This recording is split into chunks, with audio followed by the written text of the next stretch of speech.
In the burning dusk of the Arizona territory, when the sun sank behind the dusty mesas and bled the sky into red and umber, she rode in silence beside the rancher who had taken her in, the man the white townsfolk called Cole Westburn, and the woman behind him was Aiyana, daughter of Tala Chief Red Hawk, once the pride of her tribe, once the fierce warrior girl who could track a deer by the touch of wind through the sage, and now a stranger caught between two worlds, her people to one side, and the rancher whose kindness had saved her life on the other, though the stories whispered behind wagons and saloons said she betrayed her people, that she abandoned her tribe for a white man's luxury. But those whispers didn't know the truth nor the fire that burned in her chest when she remembered the night she met him, a cold night when a raiding band led by a rival warrior, Etsu, had ambushed the ranch lands and sent flames crawling along the wooden fences, Cole's cattle stampeding in terror while the moon glowed sharp as a blade.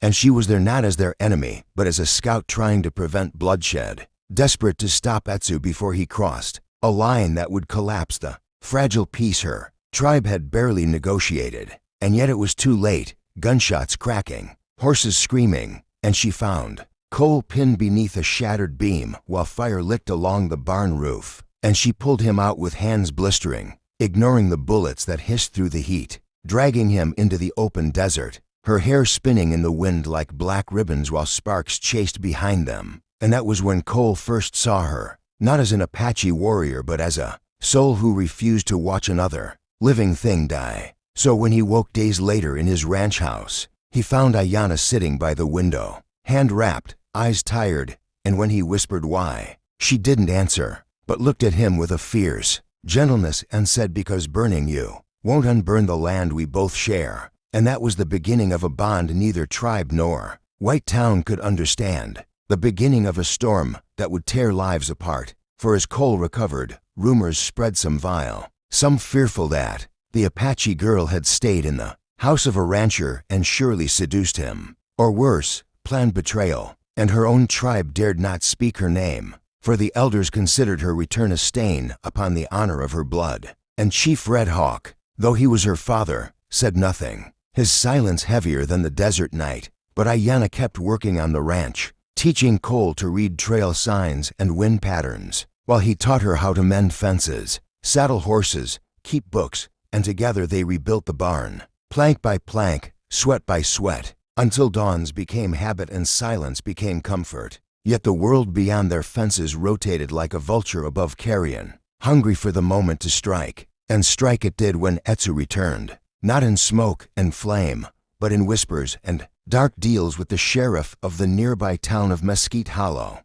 a sheriff named Donovan who hated the tribes as much as he loved power. And Donovan saw profit in stirring trouble, convincing Etsu that the girl had chosen the rancher, not out of loyalty to peace but because she valued white land more than her own people. So Etsu gathered the younger warriors, the restless ones, those who hated the negotiations, hated the ranchers, hated everything except revenge. And he told them Aiyana had betrayed them, that she was the reason their sister tribe lost grazing rights, that she plotted their downfall, a venomous lie meant to light their anger like tinder. And the fire spread, until the night came when the moon rode high, like a sickle, and the ranch house shuddered under the sound of hooves, arrows whispering through the windows. And Aiyana, asleep by the hearth, rolled to her feet and pushed Cole down just as a spear crashed through the wall, splintering wood. And Cole grabbed his rifle, but she placed a palm on the barrel and said, "No shooting unless we must,"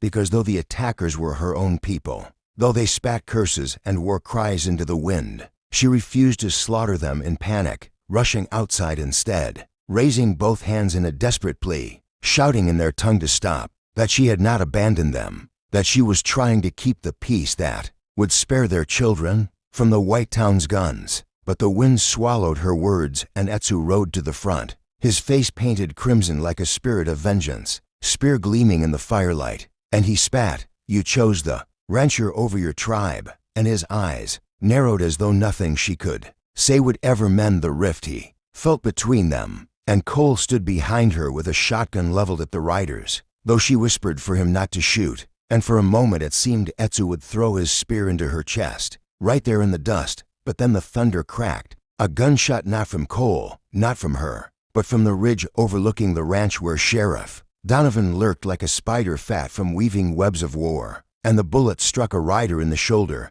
sending him tumbling, and chaos tore through the night as men and horses screamed, warriors scrambled, and the sheriff bellowed through a megaphone, drive them off, burn them if they stay, because he wanted bloodshed, he wanted justification to call the cavalry and seize more land, and Aiyana saw it in his eyes, saw the greed that twisted his soul and threatened to swallow everything she loved. So she ran toward the sheriff on the ridge, faster than Cole could shout, faster than Etsu could lift his spear, sprinting through the dust and the smoke, climbing the ridge until her hands clawed the jagged rock, and she reached him just as he reloaded, tackling him down with a cry that echoed into the desert, the gun slipping from his fingers, tumbling off the edge and firing another stray shot into the night. And she pinned the sheriff, teeth gritted, saying, "You will not make a war of this." But Donovan, cruel even when breathless, laughed and said, "It isn't your choice, girl. The valley will burn, and you will burn with it."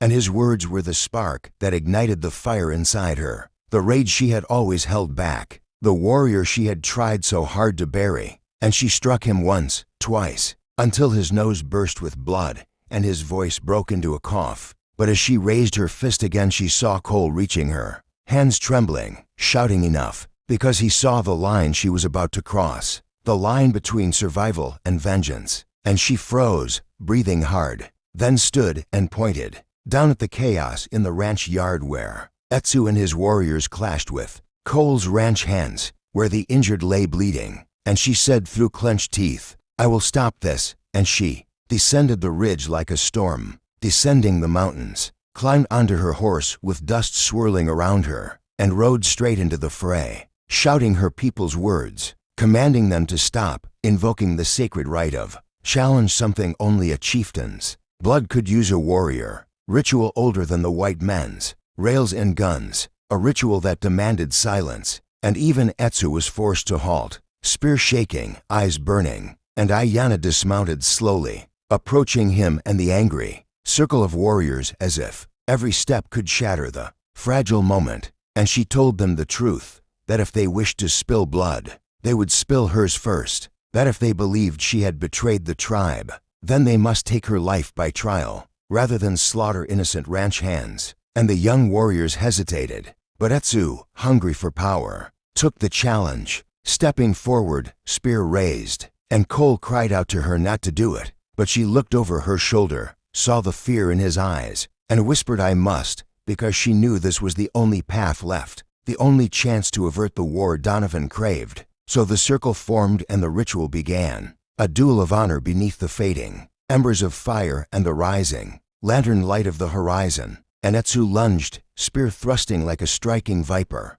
but Aiyana turned with the grace of someone born to the desert wind, bending low, the spear grazing her arm, blood kissing her skin. Yet she did not falter, sweeping her leg into Etsu's ankle, knocking him off balance, and the crowd gasped, watching the dust swirl beneath their feet like spirits caught in a whirlwind. And Etsu struck again, this time slicing her shoulder, a flash of pain bursting down her spine, but she held her stance, remembering the lessons her mother taught her. Never fear the wound, fear the hesitation. And she struck back with an elbow across his jaw, cracking it with a sound like a branch snapping beneath a mountain cat's paw. And Etsu stumbled, blood trailing from his lip, eyes wide with disbelief that she, the woman he called traitor, could stand against him. And he lunged again in desperation, but she caught the haft of his spear, twisting hard, snapping the shaft in two, the broken wood spinning away like an arrow tossed to the wind. And she pressed the jagged end to Etsu's throat, her breath ragged, her voice trembling but steady as she whispered, "I did not choose him over the tribe. I chose peace." And the young warriors froze, and Etsu's eyes flickered not with hatred anymore, but with the terror of defeat. Then he spat at her feet and whispered, "Kill me then." And she dropped the spear, turned her back to him, and said no, because she had seen enough death for one night. And the wind carried the words in every direction, like a veil settling across the land. And the warriors lowered their weapons, uncertain, until Chief Red Hawk himself emerged from the shadows of the ridge, having arrived with the elders to witness the chaos. and his voice was heavy with the disappointment of a father, yet layered with unmistakable pride as he addressed the circle, saying, "My daughter has proved her honor," and though he did not embrace her, his acknowledgement sealed the ritual, ended the bloodshed, and forced the warriors to withdraw, dragging Etsu away like a disgraced Volth, leaving the ranch littered with broken wood and wounded men. And as dawn bled into the sky, Cole helped her to the porch, hands trembling, eyes wide, and said, "You had every right to kill him." But she looked at him, exhausted, and whispered, "Sometimes mercy is the sharpest blade." And Cole understood then why she was not like the world around her, why she was both warrior and healer, flame and rain, and the town would gossip, the tribe would whisper, and the sheriff would slither in the darkness plotting his next scheme. But none of it mattered, because Aiyana had chosen not the rancher nor the tribe, but the fragile peace that tied them all together. And over the months that followed, she became something new, an emissary, a bridge, neither side's possession. Though many tried to label her, many tried to shape her into what they wanted, yet she refused, standing with Cole when white ranchers accused her of deceiving them, standing with her tribe when warriors doubted her loyalty, standing with herself even when she stood alone. And though the road was hard and the territory cruel and the deserts unforgiving, she carved a legacy not of war or conquest but of resilience, carved into the earth like tracks leading home. And legends of her would spread across the frontier, some twisted, some true. But those who saw her under the copper sunsets of the West would whisper the truth. She was the woman who chose peace when both sides demanded war, and it shocked everyone who ever thought they could tame her spirit. If you enjoyed this story, please support and subscribe to the Heartland Diaries, your home for unforgettable, Wild West storytelling, where legends ride again.